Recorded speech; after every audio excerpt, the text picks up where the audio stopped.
मुख्यमंत्री ने केंद्रीय नागर विमानन मंत्री को पत्र लिखकर साहिबगंज में नियमित हवाई अड्डा निर्माण की मांग की। सीएम की अध्यक्षता में आज होगी राज्य कैबिनेट की बैठक।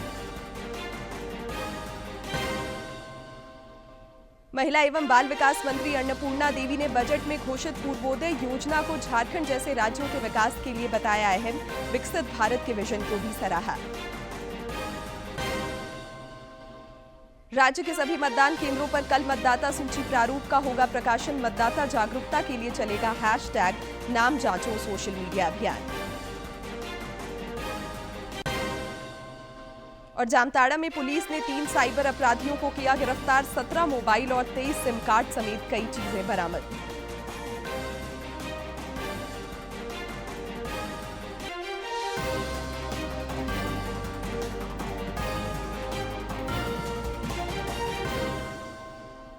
नमस्कार, खबरें झारखंड में आपका स्वागत है। मैं हूं शिवानी कुमारी और अब समाचार विस्तार से।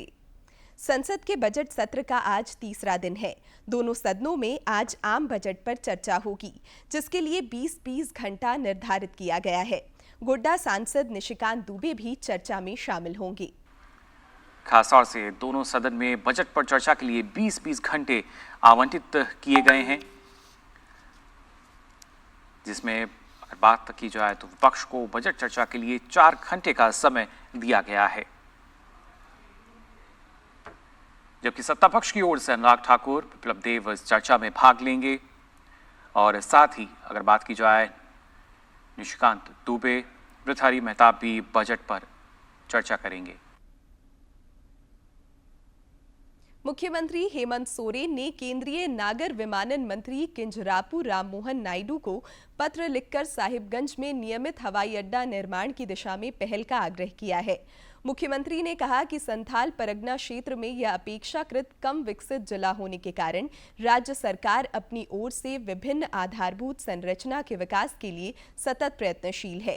केंद्र सरकार की मदद से गंगा नदी पर नए पुल का निर्माण कार्य चल रहा है। साहिबगंज में रेलवे लाइन के साथ साथ बस स्टैंड की भी राज्य सरकार की ओर से स्वीकृति प्रदान की गई है। श्री सोरेन ने कहा कि क्षेत्र की भौगोलिक एवं सामरिक दृष्टिकोण के मद्देनजर साहिबगंज में एक नियमित हवाई अड्डा का निर्माण अत्यंत आवश्यक है। सामरिक दृष्टिकोण से यह भारतीय वायुसेना को भी सहायता प्रदान कर सकता है। इस हवाई अड्डे के होने से पड़ोसी राज्य बिहार और बंगाल के लोगों को भी लाभ मिलेगा। मुख्यमंत्री हेमंत सोरेन की अध्यक्षता में आज राज्य मंत्रिपरिषद की बैठक होगी। मंत्रिमंडल सचिवालय एवं निगरानी विभाग द्वारा बताया गया है कि मंत्रिपरिषद की बैठक झारखंड मंत्रालय स्थित मंत्रिपरिषद कक्ष में शाम 4 बजे से होगी। मुख्यमंत्री हेमंत सोरेन आज रांची में विभिन्न कार्यक्रमों में हिस्सा लेंगे। वे आज भगवान बिरसा मुंडा स्मृति पार्क में नवनिर्मित बिलियन इंप्रेशंस का उद्घाटन करेंगे।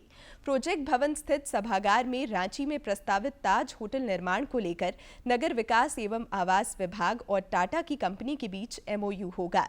इसमें भी मुख्यमंत्री शिरकत करेंगे। इस अवसर पर टाटा स्टील के CEO सह प्रबंध निदेशक TV नरेंद्रन की भी मौजूद रहने की संभावना है। केंद्रीय वित्त मंत्री निर्मला सीतारमण ने राज्यों के विकास की प्रतिबद्धता दोहराई है। DD न्यूज से खास बातचीत में उन्होंने कहा कि इस बार के बजट में सभी राज्यों के विकास पर फोकस किया गया है। विकसित भारत के लिए राज्यों के विकास पर ध्यान देना जरूरी है। ये प्रश्न पूछा गया कि वेस्ट बंगाल का जिक्र नहीं हुआ, इसका मतलब क्या है? बंगाल को कोई कुछ नहीं मिलेगा क्या? जरूर गलत बात है। Focus for developing these states are because they're mineral rich. They also need industry. Full three-phase power is not available in some of the pockets within those places. उन सबका पावर पहुंचाएंगे और अच्छा सड़क, अच्छा एक सी पोर्ट के साथ उनको जोड़ना चाहिए, क्योंकि लैंड लॉक्ड है। एक्सेप्ट बंगाल एंड उड़ीसा, वो सब लैंड लॉक स्टेट्स है। उनको हम जोड़ना चाहिए पोर्ट के साथ, और इस रास्ता बनाना चाहिए अच्छा, और इस बीच में वाटर वेज का भी इंप्रूव करना है हर एस्पेक्ट में, क्योंकि विकसित भारत अचीव हम करना है तो हर राज्य का भविष्य अच्छा रहना चाहिए, उनमें अच्छा एंडोमेंट्स भी होना चाहिए। केंद्रीय महिला एवं बाल विकास मंत्री अन्नपूर्णा देवी ने लोकसभा में कल पेश बजट की सराहना की है। उन्होंने कहा कि बजट में विकसित भारत के लक्ष्यों की पूर्ति का विजन साफ तौर पर झलकता है। केंद्रीय मंत्री ने कहा कि पूर्वोदय योजना झारखंड जैसे राज्यों के विकास के लिए महत्वपूर्ण साबित हो सकती है। उन्होंने देश में महिला और बाल विकास कार्यक्रमों के लिए पर्याप्त बजटीय प्रावधानों का भी स्वागत किया। विकसित भारत का जो लक्ष्य आदरणीय प्रधानमंत्री जी का है, तो उस लक्ष्य को की पूर्ति की ओर हम अग्रसर हो रहे हैं। आज सबसे इस बजट में भी देखें तो सबसे बड़ी बात कि हमारी महिलाओं के लिए बहुत ही खास और बहुत ही अहम दिन है, और इस बजट के माध्यम से महिलाओं को आगे बढ़ाने के लिए, जैसा कि आदरणीय प्रधानमंत्री जी हमेशा वुमेन लेड डेवलपमेंट की बात करते हैं, तो उसको लेकर कैसे महिलाओं का श्रम बल में भागीदारी कैसे बढ़ सकती है, तो उसके लिए विशेष रूप से इस पे ध्यान दिया गया है। 3 लाख करोड़ का एक स्पेशल कि महिलाओं के लिए, सिर्फ महिलाओं के लिए, बालिकाओं के लिए ये किया गया है, ताकि उनको इसमें विशेष रूप से उनकी भागीदारी हो सके और वो आगे बढ़ सके। रेल मंत्री अश्विनी वैष्णव ने रेलवे को केंद्रीय बजट में 2,62,200 करोड़ रुपए आवंटित करने पर प्रधानमंत्री नरेंद्र मोदी और केंद्रीय वित्त मंत्री निर्मला सीतारमण का आभार जताया है। प्रधानमंत्री जी को, माननीय वित्त मंत्री जी को धन्यवाद देना चाहूंगा। 2,62,200 करोड़ रुपीस कैपिटल इन्वेस्टमेंट के लिए। This is a record allocation for capital investment for railway. 35,000 crore रुपए होता था 2014 में, आज एक नए लेवल पे, बहुत बड़े स्तर पे 2,62,000 करोड़ यानी 2,62,200 करोड़ रुपीस का एलोकेशन है। सेफ्टी सिस्टम पे इन्वेस्टमेंट का एक बहुत बड़ा फोकस रहा है, और इस बजट में जैसा मैंने आपको कहा 1,08,000 करोड़ रुपीस का सेफ्टी रिलेटेड एक्टिविटीज पे है। उसमें Kavach will be a major part of it. तो कवच 4.0 के अप्रूवल से अब बहुत ही रैपिड पेस पे इसका इंस्टॉलेशन चालू होगा। रक्षा राज्य मंत्री संजय सेठ ने नई दिल्ली में केंद्रीय सामाजिक न्याय और अधिकारिता मंत्री डॉक्टर वीरेंद्र कुमार से मुलाकात की। इस दौरान रांची में दिव्यांग मेला आयोजित करने, रांची के सभी विधानसभा क्षेत्रों में नशा मुक्ति केंद्र और वृद्धाश्रम खोलने पर विशेष रूप से चर्चा हुई। राज्य में चल रहे मतदाता सूची पुनरीक्षण कार्यक्रम के तहत कल सभी मतदान केंद्रों पर बीएलओ द्वारा मतदाता सूची के प्रारूप को प्रदर्शित किया जाएगा। राज्य के मुख्य निर्वाचन पदाधिकारी के रवि कुमार ने लोगों से 25 जुलाई को सुबह अपने मतदान केंद्र जाकर अपना नाम इस ड्राफ्ट वोटर लिस्ट में चेक करने का आग्रह किया है। उन्होंने कहा कि कोई विसंगति हो तो तत्काल अपने बीएलओ को इसकी सूचना दें ताकि सुधार हो सके। सीईओ ने बताया कि लोग चाहें तो घर बैठे ही निर्वाचन आयोग के ऑनलाइन वोटर हेल्पलाइन ऐप या वोटर सर्विस पोर्टल के माध्यम से भी अपना नाम जांच सकते हैं। उन्होंने बताया कि मतदाताओं के बीच नाम जांचने को लेकर जागरूकता फैलाने के लिए कल दोपहर 12 बजे से 1 बजे के बीच हैशटैग नाम जांचो सोशल मीडिया अभियान चलाया जाएगा। अपलोड करिए उसमें, इसी बार हम दोबारा उसका सबका वेरीफाई कर रहे हैं। आपका लास्ट बार भी हम लोग उसका वेरिफिकेशन करने कैंपेन किया था, उसमें कुछ सफलता मिली, कुछ सफलता नहीं मिली थी, उसमें कुछ शिकायत प्राप्त हुई थी। इसे दोबारा हम लोग इसी बार करवा रहे हैं। अभी हम लोग सभी पॉलिटिकल पार्टी का अनुरोध किया है उसी कैंपेन में शामिल होने के लिए। आप लोग के माध्यम से भी सभी वोटर से अनुरोध है, अपने ये सोशल मीडिया कैंपेन में करते हुए अपने सभी वोटर है उनका नाम दर्ज कराने के लिए एक बार चेक करने के लिए प्रयास करें। विधानसभा चुनाव के मद्देनजर राज्य भर में मतदाता सूची पुनरीक्षण के लिए विशेष अभियान चलाया जा रहा है। गिरिडीह के अपर समाहर्ता विजय सिंह विरुआ और डीएसओ गुलाम समदानी ने प्रेस कॉन्फ्रेंस कर बताया कि 25 जुलाई को नाम जांचो अभियान चलाया जाएगा। इस क्रम में बीएलओ घर घर जाकर मतदाताओं के नाम का सत्यापन करेंगे। उन्होंने बताया कि उसके बाद बुजुर्ग मतदाताओं, रैन बसेरे में रहने वाले मतदाताओं और थर्ड जेंडर मतदाताओं को खोजकर उसका नाम मतदाता सूची में शामिल किया जाएगा। उनका नाम चेक किया जा रहा है। उसके बाद हम लोग रिवीजन एक्टिविटी में जाएंगे। जैसे आप लोग को डाटा मिल चुका है कि कब कब तिथि में हम लोग को ये काम करना है। इसके पीछे आयोग का ये उद्देश्य है कि कोई भी ऐसा जो लोग हमारा वोटर्स है वो किसी भी कीमत में ना छूटे, और जो योग हैं उसको हम लोग आप सबों के माध्यम से कम से कम वोटर लिस्ट में वो शामिल कर सके, ताकि वो अपने मत का प्रयोग कर सके। गिरिडीह विधायक सुदिव्य कुमार सोनू ने 10 करोड़ रुपए की लागत से बनने वाली 5 सड़कों का शिलान्यास किया। इन सड़कों में टुंडी रोड से मंगरोडीह, टंडसा से खुटबा डाब भाया हिरणपुर, ग्राम पंचायत मटरूखा रोड से भुराही बागजोबा नदी पुल तक भाया लुकैया, महतोडी हाई स्कूल से बराकर नदी शिव मंदिर तक भाया महतोडी और मटरूखा पुराना पंचायत भवन से मोहली टाड़ तक भाया बल्हो पथ का शिलान्यास शामिल है। विधायक ने लोगों से सड़क निर्माण में गुणवत्ता का ध्यान रखने का आग्रह किया।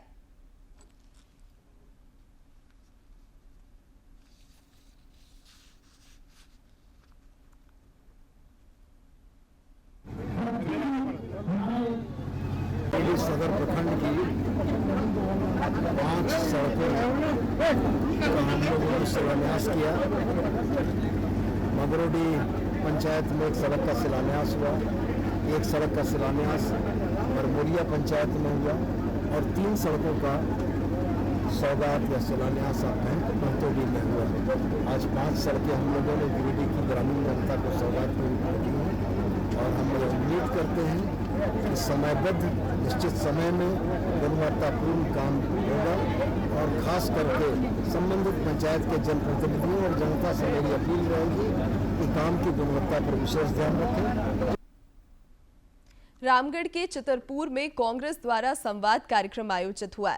इस दौरान प्रदेश प्रभारी गुलाम अहमद मीर, प्रदेश अध्यक्ष राजेश ठाकुर, मंत्री बन्ना गुप्ता और इरफान अंसारी समेत कई नेता मौजूद थे। संवाद कार्यक्रम में विधानसभा चुनाव को लेकर भी मंथन हुआ और नेताओं ने जीत का मंत्र दिया। कांग्रेस के प्रदेश प्रभारी ने भाजपा पर निशाना साधा। वहीं प्रदेश अध्यक्ष ने बताया कि यह संवाद कार्यक्रम समूचे राज्य में चलेगा। मंत्री इरफान अंसारी और बन्ना गुप्ता ने संगठन मजबूती पर बल दिया। और नेताओं का तालमेल कैसे हो, समन्वय कैसे स्थापित हो, जब कार्यकर्ता कोई बात कहता है तो उसकी बात कैसे सुनी जाए, उस बात पर तवज्जो देना है। पर हमारा देश की एकता अखंडता सुन बनी रहे, हम वो चाहते हैं कि हिंदू मुसलमान सिख ईसाई सब आपस में भाई भाई बनकर इस देश को समृद्धि और उन्नति की ओर ले जाना चाहते हैं। झारखंड प्रदेश युवा कांग्रेस सोशल मीडिया की कार्यकारिणी बैठक कल रांची प्रेस क्लब में हुई। इस बैठक में युवा कांग्रेस सोशल मीडिया के राष्ट्रीय अध्यक्ष मनु जैन, प्रदेश प्रभारी इशिता सेढ़ा और प्रदेश अध्यक्ष अभिजीत राज भी शामिल हुए। इस दौरान सभी से सोशल मीडिया का बेहतर रूप से इस्तेमाल करते हुए सरकार की योजनाओं को जन जन तक पहुंचाने के निर्देश दिए गए। बैठक में आगामी झारखंड विधानसभा चुनाव में सोशल मीडिया की तैयारी पर कार्यप्रणाली की भी समीक्षा की गई। विधानसभा का मॉनसून सत्र 26 जुलाई से शुरू हो रहा है। सदन के सुचारू संचालन के लिए विधानसभा अध्यक्ष रविंद्रनाथ महतो ने आज अधिकारियों के साथ बैठक की और जरूरी निर्देश दिए। दोपहर 1:30 बजे से प्रेस सलाहकार समिति की भी बैठक होगी। उच्चतम न्यायालय ने साफ कर दिया है कि नीट यूजी परीक्षा दोबारा नहीं होगी। केंद्रीय शिक्षा मंत्री धर्मेंद्र प्रधान ने फैसले का स्वागत किया है। नीट मामले में सुप्रीम कोर्ट ने बड़ा फैसला सुनाते हुए नीट यूजी की परीक्षा दोबारा कराने की मांग ठुकरा दी है। अदालत में दायर याचिकाओं में परीक्षा में गड़बड़ियों का हवाला देकर परीक्षा रद्द करने की मांग की गई थी। मुख्य न्यायाधीश ने कहा कि पूरी परीक्षा में गड़बड़ी होने के पर्याप्त सबूत नहीं मिले हैं। मुख्य न्यायाधीश ने कहा कि 1,08,000 सीटों के लिए 23 लाख से ज्यादा छात्रों ने परीक्षा में हिस्सा लिया। इस वक्त कोर्ट के सामने जो मटेरियल रखा गया है उसे यह साबित नहीं होता है कि परीक्षा की शुचिता प्रभावित हुई है। उन्होंने कहा कि डेटा से यह नहीं लगता है कि सिस्टमिक ब्रीच हुआ है या पूरी परीक्षा की गरिमा प्रभावित हुई है। सुप्रीम कोर्ट की बेंच ने कहा कि अगर जांच के दौरान कोई दोषी पाया जाता है तो उसके खिलाफ कार्रवाई की जाएगी। ऐसी स्थिति में उसका एडमिशन रद्द कर दिया जाएगा। वहीं एक सवाल के 2 सही जवाब होने के विवाद में सुप्रीम कोर्ट ने आईआईटी दिल्ली की कमेटी द्वारा बताए गए उत्तर को सही माना। एनटीए ने दोनों में से कोई भी उत्तर देने वाले स्टूडेंट को अंक दिए थे। अब केवल एक विकल्प को सही मानने पर एनटीए को दोबारा मेरिट लिस्ट जारी करनी पड़ेगी। हम माननीय सर्वोच्च न्यायालय के इस फैसला का स्वागत करते हैं। हमने शुरू से ही कहा है हमारी प्राथमिकता देश की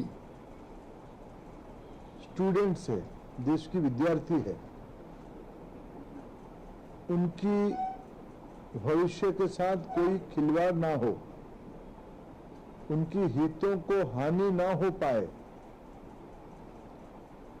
ये सरकार की प्राथमिकता रही है।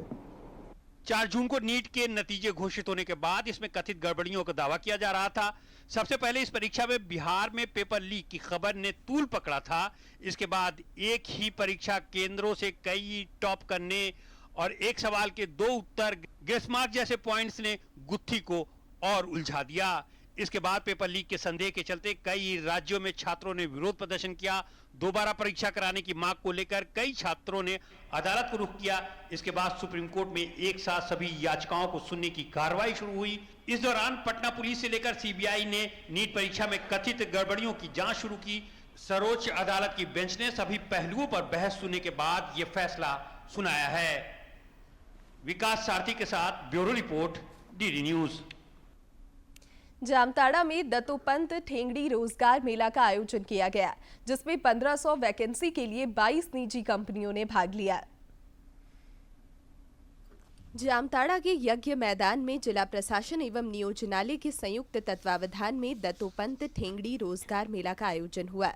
जिला नियोजन पदाधिकारी विनोद कुमार ने बताया कि रोजगार मेले में कुल 1500 वैकेंसी के लिए 22 कंपनियों ने भाग लिया। 22 कंपनियों ने भाग लिया है। करीब 1500 वैकेंसीज हैं और अभी तक जहां तक सूचना मिली है करीब 100 अभी तक ऑफर लेटर बढ़ चुके हैं और शाम तक पूरा रिजल्ट आ जाएगा। रोजगार मेले में बड़ी संख्या में उपस्थित युवक युवतियों ने अपनी योग्यता के अनुसार कंपनियों में नौकरी के लिए आवेदन दिया। इस दौरान नियुक्ति प्रक्रिया पूर्ण करने वाले अभ्यर्थियों को ऑफर लेटर भी प्रदान किया गया। तो A to Z कॉन्सेप्ट 3 में बैंकिंग सेक्टर के पद पर चयनित किया गया है। मेरा इसमें 12,000 से 18,000 तक बताया गया है और इस काम को उनको करने में रुचि है। और मुझे सेवा सहयोग सिक्योरिटी में जॉब मिला है और मुझे ट्रेनिंग के लिए बुलाया जाएगा और मुझे इसमें काम करना है। रोजगार मेला का आयोजन निश्चित रूप से सराहनीय पहल है। इस मंच पर जहां युवाओं के सपनों को पंख मिलते हैं, वहीं कंपनियों को बिना तामझाम के योग्य और दक्ष अभ्यर्थी मिल जाते हैं। जामताड़ा से सुभाष प्रसाद सिंह की रिपोर्ट। और जामताड़ा में पुलिस ने गुप्त सूचना के आधार पर पाकडी गांव से 3 साइबर अपराधियों को गिरफ्तार किया है। एसडीपीओ अब्दुल रहमान ने बताया कि इन अपराधियों के पास से 17 mobile, 23 SIM card, 1 ATM card, 4 आधार कार्ड, 2 पासबुक और 1 वोटर कार्ड बरामद हुए हैं। सभी साइबर अपराधियों को मंडल कारा भेज दिया गया है।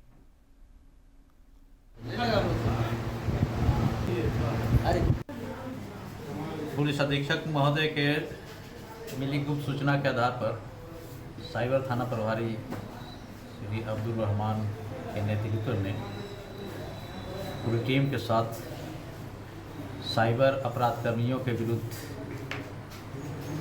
जामताड़ा थाना अंतर्गत पाकड़ी ग्राम में छापामारी की गई एवं साइबर अपराध कारित करते हुए 3 शातिर साइबर अपराध कर्मियों को रंगे हाथ गिरफ्तार किया गया।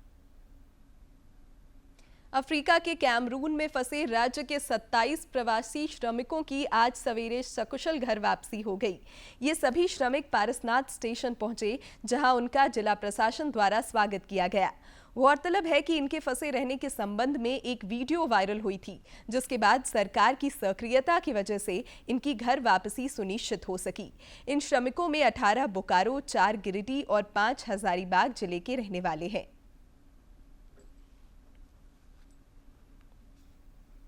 प्रधानमंत्री नरेंद्र मोदी इस महीने की 28 तारीख को सवेरे 11 बजे देश विदेश के लोगों के साथ अपने विचार साझा करेंगे।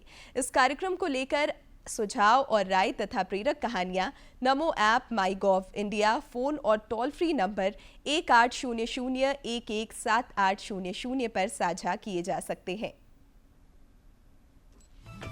मन की बात है जन जन की, संघर्षों के कुछ किस्से, कहानी कुछ सफलताओं की, अनकही विरासत की, उम्मीदें नए भारत की। महीने के आखिरी रविवार का रहता है इंतजार। ब्रह्मपुत्र के घाट से हिमालय के विस्तार तक होती है मन की बात प्रधानमंत्री के साथ। तो सुनिए इस महीने 28 जुलाई सुबह 11 बजे मन की बात आकाशवाणी और दूरदर्शन के सभी चैनलों पर। आप भी माननीय प्रधानमंत्री के मन की बात का हिस्सा बन सकते हैं। इसके लिए आप अपने सुझाव post box number 111 Akashvani Delhi पर भेज सकते हैं या फिर नमो ऐप या माई गॉव के ओपन फोरम में पोस्ट कर सकते हैं। तो याद रखें, रविवार 28 जुलाई सुबह 11 बजे मन की बात। और अब देखते हैं फटाफट अंदाज में जिलों की खबरें।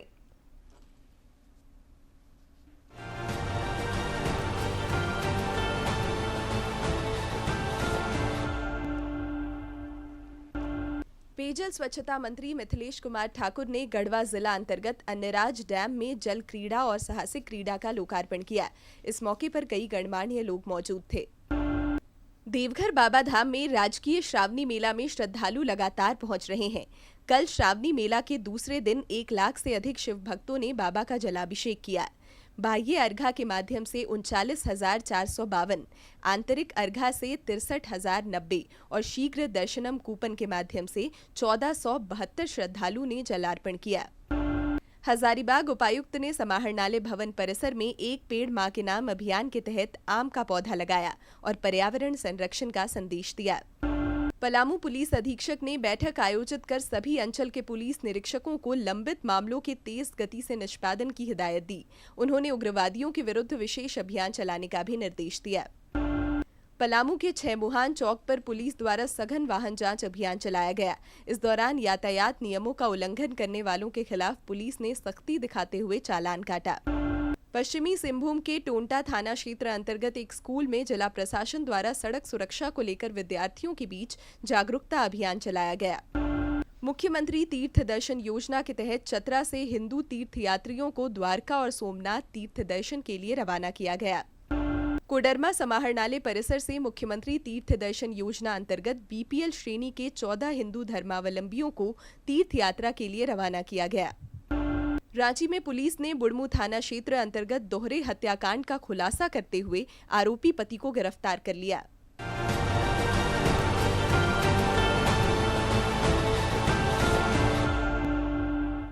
और अब बात मौसम की। राज्य के कई इलाकों में आज भी भारी बारिश के आसार हैं। मौसम विज्ञान केंद्र रांची के वैज्ञानिकों ने येलो अलर्ट जारी कर बताया कि आज राज्य के दक्षिणी, मध्य और उत्तरी पश्चिमी भागों में भारी बारिश हो सकती है। राज्य में मॉनसून गतिविधि फिलहाल सामान्य है। पिछले 24 घंटे के दौरान रांची के नामकोम में सर्वाधिक 88.5 मिलीमीटर बारिश रिकॉर्ड की गई। राज्य में अब तक औसतन मॉनसूनी सीजन में 50% कम बारिश हुई है। और अब बात कारोबार जगत की।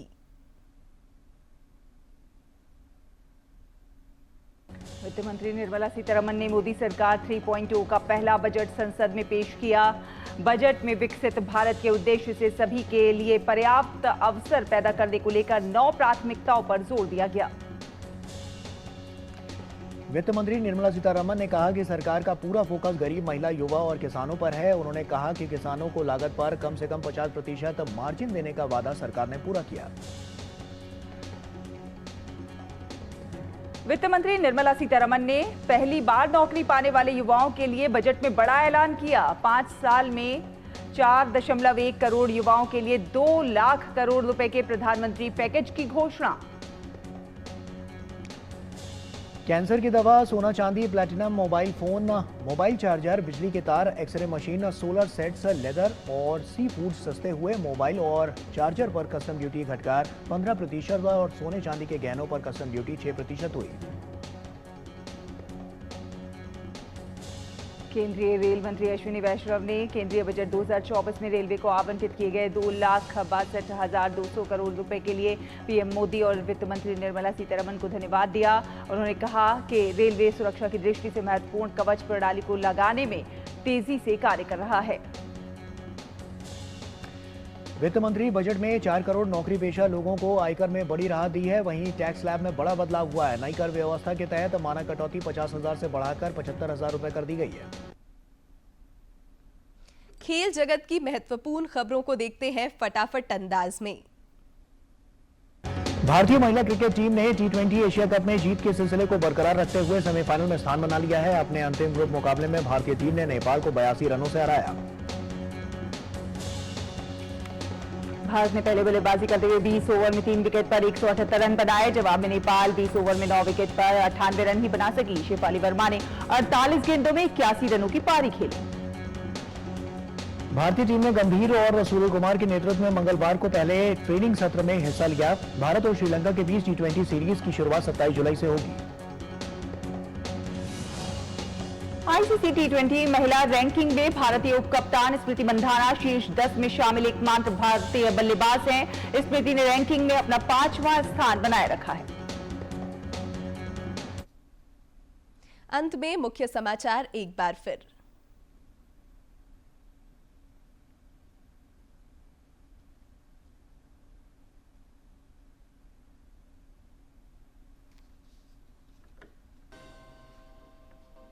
मुख्यमंत्री ने केंद्रीय नागर विमानन मंत्री को पत्र लिखकर साहिबगंज में नियमित हवाई अड्डा निर्माण की मांग की।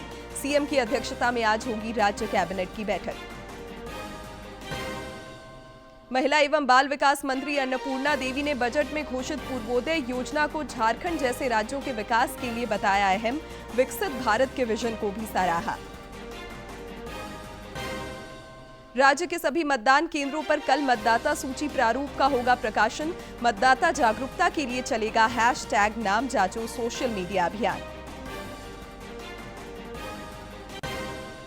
और जामताड़ा में पुलिस ने 3 साइबर अपराधियों को किया गिरफ्तार। 17 मोबाइल और 23 सिम कार्ड समेत कई चीजें बरामद।